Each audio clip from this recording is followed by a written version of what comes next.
ఇప్పుడు వచ్చే ముందు ఒక వీడియో అప్లోడ్ చేశాను.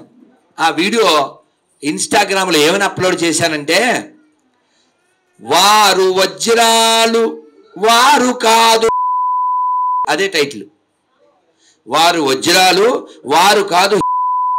నిన్న మహానంది నుంచి వస్తుంటే 3 ఏళ్ల పాటు గొర్రెగా మారినటువంటి ఒక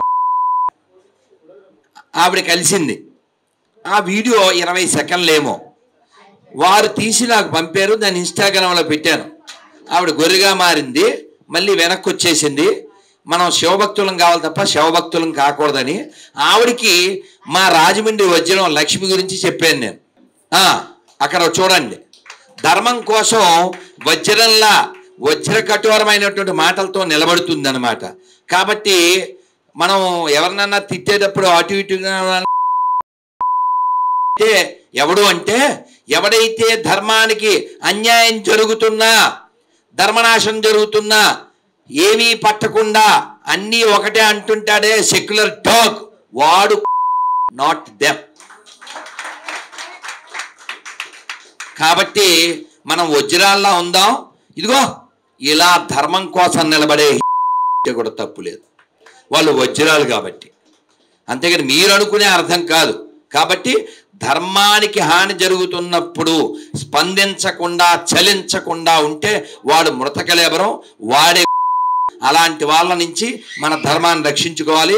అందుకే హిందీలో చెప్తుంటా, హిందుస్థాన్ కి శత్రు కిరస్తానీ నై పాకిస్తానీ నై సిర్ఫ్ హిందుస్థానీ ఉస్కో మార్ దో సబ్ ఠీక్ హో జాతా హై.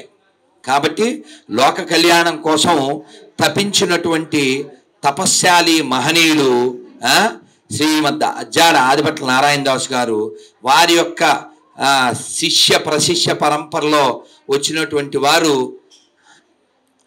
మా వెన్నకోట వారు, అలాగే రమాకుమారి గారు, అలాగే వారి యొక్క అనుచరగణంలో వాళ్ళ నాన్నగారి దగ్గర నుంచి పడాల రామదాసు గారి దగ్గర నుంచి నేర్చుకున్న బుజ్జమ్మ మా కళ్యాణి గారు. కాబట్టి హరికథని మన ఈ తరానికి ఇంకా గుర్తు చేస్తూ దాని యొక్క విలువని ఇంకా పంచుతూ ఉన్నటువంటి కళ్యాణి గారు ఇలాంటి కార్యక్రమాలు ఇంకా బాగా చేయాలి. వచ్చే సంవత్సరం ఈ చిన్న స్థలంలో కాకుండా ఇంకా పెద్ద స్థలంలో చేసుకునే స్థితికి, ఇంకా బాగా చెప్పాలంటే వారి యొక్క జీవితం పాఠ్యాంశంగా పెట్టే స్థితికి, అలాగే ఈ కార్యక్రమం ఎలా జరగాలని నేను కోరుకుంటున్నా అంటే, మనకి ఇంకా ఎన్టీఆర్ స్టేడియం అది ఉంది కదా, మున్సిపల్ స్టేడియం, అలాంటి చోట జరిగి వారి గురించి పెద్దలందరూ మాట్లాడే స్థితికి మనం ఈ కార్యక్రమాన్ని తీసుకెళ్ళాలి. టార్గెట్ పెట్టుకోండి, 2 ఏళ్ళు 3 ఏళ్ళు ఇలా చిన్నగా సన్నగా ఆవిడ శక్తి కొద్దీ చేస్తుంది, భక్తి కొద్దీ చేస్తుంది. కానీ ఇంకా పెద్దగా చేయాలి. ఎందుకంటే ఎవడో అక్కర్లేని దరిద్రం అంతా జరుపుతున్నారు. ఇది దేశ ధర్మాలు నాశనం చేసిన వాళ్ళకి పద్మశ్రీలు అవి ఏదో భారతరత్నం ఇచ్చేసి ఏవేవో చేసేస్తున్నారు. దురదృష్టం. పోయిన ఏడాది వచ్చినప్పుడు మన కోటవారిని తీసుకొచ్చారు, ఈసారి వెన్న కోటవారిని తీసుకొచ్చారు. కదు మరి అప్పుడు కోటవారు, ఇప్పుడు విన్న కోటవారు, వీరంతా హరికథకి పెట్టని కోట వంటి వారు. కాబట్టి ఇటువంటి వారి మాటలు మనం వినడం మన భాగ్యం. అందుకని అటువంటి వారిని దర్శించడం భాగ్యం. కాబట్టి హరికథ విలువ అన్నమయ్య 600 ఏళ్ల క్రితం చెప్పారు. ఏం చెప్పారు? ఆది నుండి సంధ్యాది విధులలో వేదంబైనది విష్ణు కథ. కాబట్టి ఆ హరికథని, ఆ విష్ణు కథని విన్నవే వీణులు. అర్థమైందా? విష్ణు కథను ఎందుకంటే నేను చెప్పలేదు, పోతన గారు చెప్పారు, భాగవతం చెప్పింది. హరిని ఆకర్ణించు కర్ణములు శ్రీనాజు వర్ణించు జిహ్వ సురరక్షకునిగాంచు చూర్కులు దేవదేవుని చింతించు దినము మధువైరి దవలిన మనము చక్రాస్తుని ప్రకటించు చదువు చదువు పురుషోత్తముని మీది బుద్ధి బుద్ధి తండ్రి హరిజేరుమని అనడువాడు తండ్రి తండ్రి. ఇలా ఆనందిస్తూ ఆస్వాదిస్తూ బుద్ధిమంతులైన వాళ్ళు ఎలా ఉంటారో శాస్త్రం చెబుతుంది. బుద్ధిమంతులు ఎలా ఉంటారంటే సంగీత సాహిత్యాల పట్ల మా రూమ్లో ఉంటుంది. ఏముంటుందో అక్కడ రాసి ఉంటుంది ఫ్లెక్సీలో. అది ఎక్కడో పుస్తకంలో చదివి దాన్ని ఫ్లెక్సీ కొట్టించాను. చుట్టూ ఈ ఆదిభట్ల వారు, అన్నమయ్య ఇలాంటి వారి యొక్క చిత్రాలతో. అదేమిటంటే సంగీతం సాహిత్యం రసాదపి, చాలా మంచి మాట అది సంస్కృతంలో. అంటే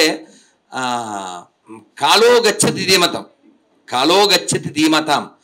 ఏంటి? సంగీతం పట్ల సాహిత్యం పట్ల రుచి కలిగి జీవించేటువంటి వాడు బుద్ధిమంతుడని. కాబట్టి అటువంటి బుద్ధి కలిగిన వారు కొద్దిమందే ఉంటారు, అందులో అనుమానం లేదు. వజ్రాలు కొన్నే ఉంటాయి. కాబట్టి కృష్ణ భగవాన్ భగవద్గీతలోనే చెప్పారు, బహూనాం జన్మనామంతే జ్ఞానవాన్ మాం ప్రపద్యతే వాసుదేవ సర్వమితి సమహాత్మ సుదుర్లభ. కాబట్టి మనుష్యానాం సహస్రేషు కశ్చిత్ యస్యతే. కాబట్టి వేల కొద్ది మనుషుల్లో ఏ ఒక్కడో నన్ను చేరుకోవడానికి ప్రయత్నిస్తాడు, ఆ ప్రయత్నించిన వాళ్ళు ఏ ఒక్కడో వస్తాడన్నాడు. కాబట్టి అందులో మనం కూడా ఒకరివై ఆ స్వామిని భజిస్తూ ఆ నామాన్ని స్మరిస్తూ ఆయన్నే చేరుకుందాం, ఆయన్నే కోరుకుందాం. అందుకోసమే ప్రయత్నం చేద్దాం. అందరం ఒక్కసారి గట్టిగా నారాయణ నారాయణ. మరి వారి పేరేంటి? స్మరించకుండా వెళ్ళిపోతే ఏమన్నా పద్ధతేనా? నారాయణ నారాయణ నారాయణ నారాయణ అనుకోరాదా? నాలికే చేదా, ఓపికే లేదా, ఒంటికే బరువా. అక్కడ నెప్పట్లు, ఇప్పుడు చప్పట్లు. కృష్ణ అంటే కష్టము లేదు, అచ్యుత అంటే ఆపద రాదు, రామ అంటే రోగము లేదు. గొప్పం. నారాయణ అంటే నరకము రాదు. వారి ఆనందం. నారాయణ అంటే నరకము రాదు. గోవిందంటే గొడవే లేదు, గోవిందంటే గొడవే లేదు. గోవింద గోవింద